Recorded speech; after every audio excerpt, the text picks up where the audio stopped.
Welcome, Virgo, to your Gemini New Moon 1 month forecast for the ascendant, the Sun, or the Moon. On the 14th or 15th of June, depending on location, the new moon in Gemini is at 24 degrees and 2 minutes. We can talk about a Gemini new moon from a general viewpoint, but each lunation is completely unique. On the screen is this one, but from a purely Virgo perspective. I'm going to unpack this for you. By the end of the video, you have a clearer picture of what the next 4 weeks holds in terms of your energy, work, relationships, or finances. I'm astrologer Patrick Arundell. A very warm welcome. If you've yet to subscribe to my channel, please do so now to help it to continue to thrive, but please also click or tap the bell notification symbol. A new moon is when the king and the queen of the sky come together in unison. The sun's about vitality, the moon about nurture. And that combination for you is in your 10th house, which is very visible. It's your connection to the world at large. Gemini energy, ruled by Mercury like you, is very fleet-footed, the winged messenger, the intermediary between the gods above and us mortals on earth. But that agility that Gemini has to express ideas in a very flexible, fast way is something to behold. But as I mentioned, the moon is right at the top of your chart, along with the sun. So this is an event that gives you an opportunity to set your intentions, very much to do with your goals and ambitions.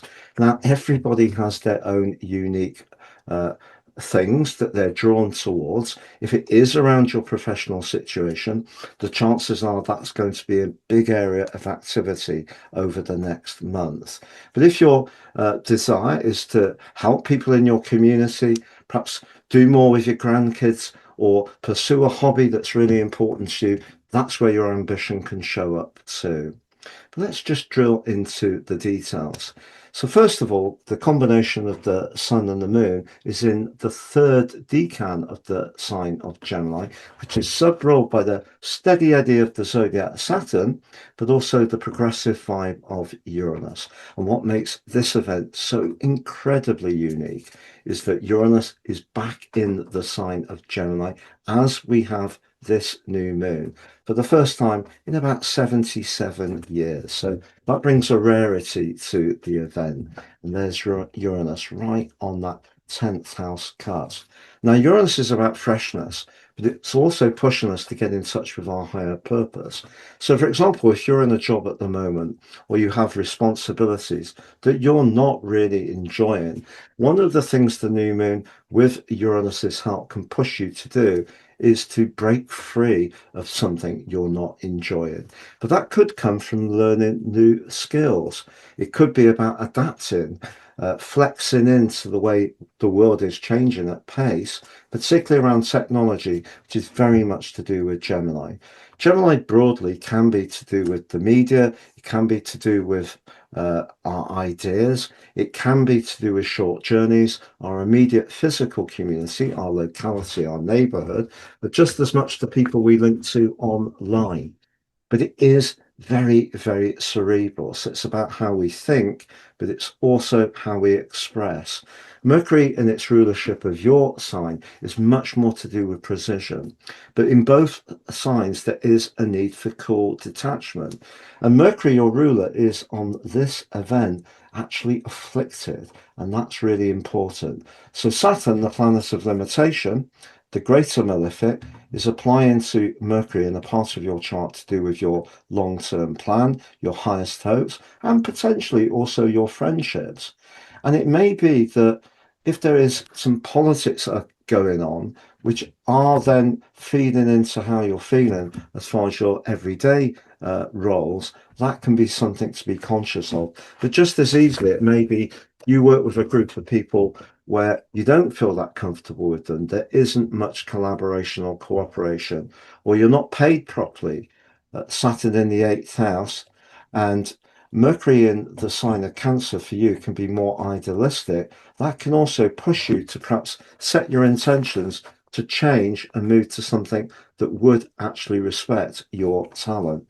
So the more anchoring energies of Saturn can see you thinking about things like work, but the Uranian energy can also see you thinking about expressing new, different, and progressive ideas, or perhaps detaching from something that isn't working, or pouring your energy into something that's perhaps more innovative and fresh. So, for example, if you work for yourself and you are using technology, this is a stunning new moon and one you can really work with in a very positive way.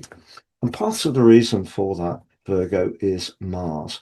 Mars is in the part of your chart to do with exploration, the ninth house. It can be to do with travel, but it's most certainly to do with having the confidence to actually break free. So if there is something you feel has been very crowded and cramping your ability to do what you need to do on your terms, then I feel Mars is pushing you to have more confidence, particularly as it's linking so well with Jupiter, the planet of fortune, and Jupiter itself very much about expansion. So if you need to do something different and fresh or collaborate with different people, this particular event gives you a fabulous chance to go for that. But what about Uranus's links? Because it is forging a challenging one to both the south and the north node. So that's the nodal axis. So we have a T-square, and this tension is going to play out acutely through to the 26th of July, when then the nodal axis moves into Aquarius and Leo. So the south node for you could be the routines that you're used to that are familiar to you and suit you as an individual. The north node is very much about where you're being guided to at an emotional level around certain relationships. But Uranus can be a disruptor. It can certainly be provocative. So if something isn't quite working around a professional relationship, even if it has been familiar, even if you have got on well with people in the past, I feel that Mars and Jupiter and Uranus are all pushing you to have the confidence to make a change. Also, Uranus is linking to Pluto, and Pluto for 2 years now, or nearly 2 years, has been for full time urging you to embrace the potential for evolution around the details of your situation. One other thing to share is that the position of Venus. Venus is very much the relator, but it has moved into a quieter, more reflective part of your chart. If you're not enjoying any kind of relationship, I think Venus in the 12th house can give you a lot of food for thought. But it is actually forging a really strong link to Uranus. So this could see you reaching out to someone confidentially, just asking, have they got any availability? Would they be interested in this great idea you have? And from a romantic viewpoint, Venus here could point towards a separation, but it could also point towards rekindling a connection to someone from your past, or perhaps just feeling very nostalgic too. I'm going to summarize those four areas for you, Virgo, of energy, work, relationships, and finances. But just before I do, I've slashed the price of my personal horoscope report. For many years, it was buy two, get 30% off. Now it's buy one and get three. Why? Because of the cost of living increases. I want to do my bit to help. The one you pay for is your life roadmap report, which helps us to understand the patterns that are played out in our lives, but also get a more intimate understanding of them so we can make better decisions future forwards.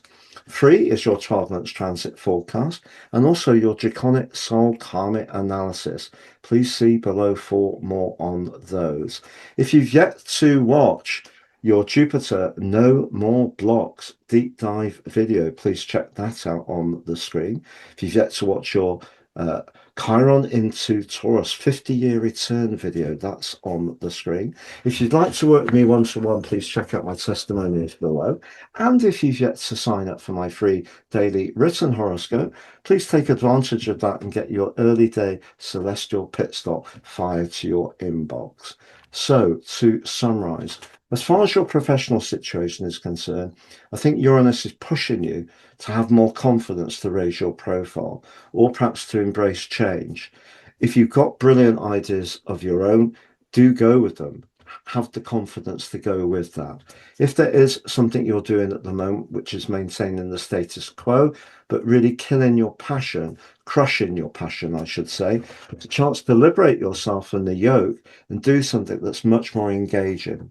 As far as your energy is concerned, having Saturn linking to Mercury across the 8th and 11th houses does suggest that there are certain people that you're having to deal with at the moment that you find very constraining.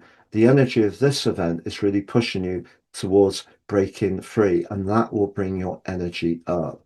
Romantically, you do have that North Node on your 7th house. It is being challenged by Uranus. If a partner is very supportive of some of the changes you're going through, I think you'll flex through that together fine. If they're not, this could be something to think about, particularly with Venus in the reflective 12th house. If you're footloose and fancy free, the chances of meeting someone in your professional situation are very high. It could, to begin with, be a discreet, even clandestine connection, or there could be thoughts of someone from your past. It's been a real pleasure being with you, Virgo. All the best. Take care and goodbye.